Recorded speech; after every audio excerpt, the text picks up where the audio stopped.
week, Transportation Secretary Pete Buttigieg took some heat for promoting electric cars to address the rising price of gasoline. Specifically, he said we're actually starting to see on some models the costs come to where even if your car payment is a little higher, your gas payment will be a little lower and that you come out ahead.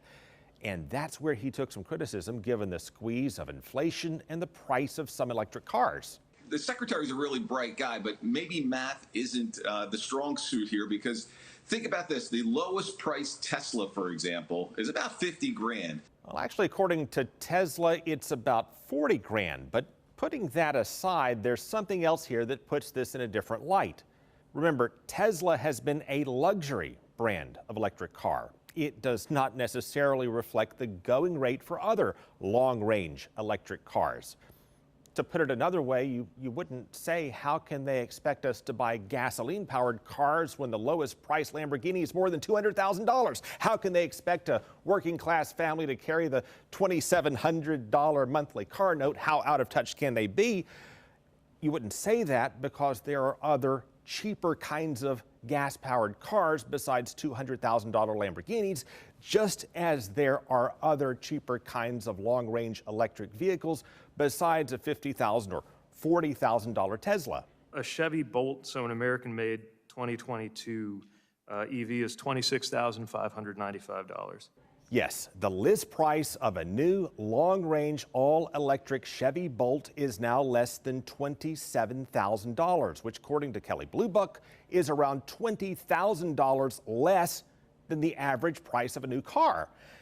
And for more context here, that particular model has a range that will take you from Tampa to the Orlando area, then round trip back to Tampa on a single charge, still have around 70 plus miles to spare.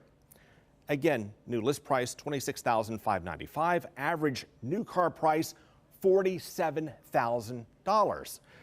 And there are also some other electric options in that $30,000 range because the car makers know their target markets. To really get to 30, 40, 50% EVs being sold, you have to appeal to people that, are in that $30,000 to $35,000 price range. Having said that, to really get to 50% of the market, there will also be some steep challenges that come with the benefits. For example, on one hand, a mass conversion to electric cars would help wean us off of gasoline and fossil fuel in general because power companies are using more and more renewable energy in their grids. But on the other hand, a mass transition to electric cars would also put heavy strain on the grids that they are not yet prepared to handle. So if we reach the goal by 2030 that Biden has of 50% adoption instead of 100% adoption, that means the average household would use twice as much electricity charging one of their cars as they would use for all of the air conditioning that they use for the entire year. Do you think this could contribute to rolling blackouts and brownouts in areas of the country where air conditioning is basically considered essential? Not if we prepare. Well, the bipartisan infrastructure law takes some steps in that direction, but more will be needed, and that will require action from a Congress that's known for gridlock.